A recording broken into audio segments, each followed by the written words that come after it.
I mean it. Relax. Even AI is not perfect. They say it's only about 60% perfect right now.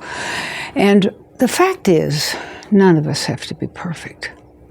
I think that's one of the things that's so hard about so many of us have grown up in dysfunctional families of one kind or another, and we come out of it feeling like somehow we have to overcome all that. Oh no, don't do that to yourself. That's so unfair. You know, one of the things they say on, the reason I really love YouTube is one of the things they say is, oh, no, don't make it perfect. Don't make it, just make it. Just do it. And I think that's true. I think we have to sometimes just step back and say, just do it. I remember when I was a little guy, I think I was in 2nd grade or 3rd grade, may have been one higher than that. My father looked at my report card and it was all A's, but it wasn't A pluses. And he threw it at my face and said, why aren't they all A pluses? I walked away and thought, I was little, but I thought, nobody's good at everything. I mean, it just didn't make sense even then. And it certainly doesn't make sense now. Of course, I look back and I realize my father had PTSD and he and my mother didn't get along, and it was probably a reaction to that because she never looked at my report card anyway. So that was probably what was going on, or something else. I probably didn't have a damn thing to do with me. And that's just as well. It's just as well that I look at it that way, because then I look back and I think, bleh. But here, we don't have to be perfect. When my dog barks, or chicken makes a noise, or rain starts falling down, doesn't matter, because I'm here for you. That's why I'm here. I'm here for myself too, because I couldn't talk to you if I didn't know something that I wanted to share with you. And what I want to share with you is, you know, one of the things about drawing or painting or sculpting or any kind of creativity, making spaghetti dinner, it doesn't matter. When you create something yourself, it's an extension of you. So it doesn't have to be perfect. I mean, sometimes things that don't even look good taste great. So I think what we have to do is be kinder to ourselves. We have to love ourselves more. We have to appreciate. So many people say your gratitudes every day. They make a good point. They really do. When I get up in the morning and I walk out here, and right over there, right over there between those two mountains, that's where the sun comes up. Oh, some days it's absolutely gorgeous.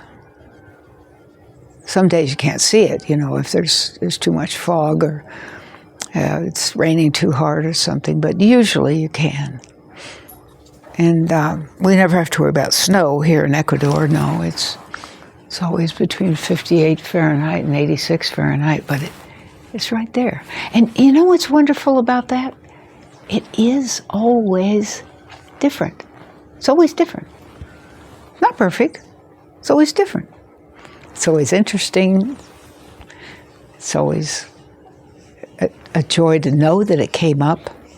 We want it to come up. If it didn't come up, we'd really be in a fix.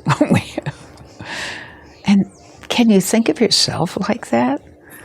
Can you think of yourself, well, maybe what I did today wasn't perfect, but it was done, and I did it, and that makes it okay.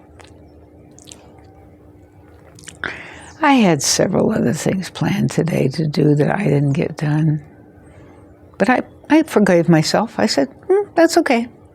You can do it tomorrow or the next day. It's okay. There's no big hurry. Here we can grow 365 days a year, well, unless it's really windy. But mostly we can always grow, so I don't have to worry about the seeds I didn't get in the ground today, or the grass I didn't get cut. Or now I did feed the chickens, because if you don't feed the chickens, they could die, and we didn't want to do that. But that doesn't have to be done perfectly. I can just give them some food.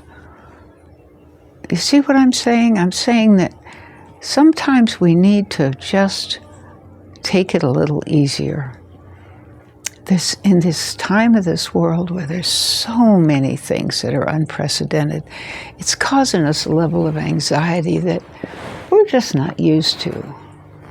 And maybe you've got a job that's adding to that, or a toddler, or a kid with a cold, or a mother you have to take care of, or a good friend who's not doing well, and you need to go over and give them some of your time. Whatever it is, it just doesn't have to be perfect. And sometimes it just doesn't have to be done at all. And that's okay too. Because we all need rest. I wasn't taught that. I was taught that I should always push. All straight A's, got that. Yeah. That doesn't make sense. I mean, the veins and arteries in my feet are shot. I've had both my hips replaced. I've got terrible scoliosis in my back. That wasn't all necessary. I've got bursitis. I've got gout in both feet. I mean, I'm a little bit hard-headed. It took me a long time to figure this out and to come here and tell you not to do it to yourself. Oh, and I hope you're younger than me. Boy, I hope you're younger than me, because I want you to listen to what I'm saying and think about it, because it might be the universe tapping you on the shoulder and saying, slow down a little bit, honey. Yeah, and that's the point. Slow down a little bit, honey. Take care of your body. Take care of your mind. Do what you need to do for yourself so that you have a better life. Less stress, fewer expectations, more fun. It's a really good time. I know when I studied the blue zones, it helped me to understand. There's several blue zones in the world, and they're places where mostly indigenous, not always, but mostly indigenous people live. And they are very old, up into their 80s and 90s. They're still riding horses and working in the fields all day. But they always take a lot of time to rest. They always only eat until they're full.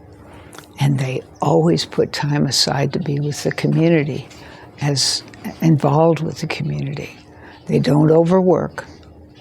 They don't overrest either. And they're kind and patient with each other. And the air is good and the water is good. And that's why I think it was originally called blue zones, because they discovered these people live longer than most people do. Well, guess why? One thing is the air is good and the water is good. But the other things, that's something we can do something about. We can slow down. We can take better care of ourselves. We can spend more time with community, more time making sure we get enough rest, and stopping eating as soon as we're full. Doesn't seem that hard. If you've got any questions, don't be afraid to go down. Let me know. And I'm always here for a Zoom call too. And while you're down there, I've got Summerland is our nonprofit I've worked with for 34 years. And there's some things down there to remind you to take care of nature. Their art, there's some paintings and some fiber that work. Both of us are over 75, both of us artists. Take a look. Might see something you like. Thanks.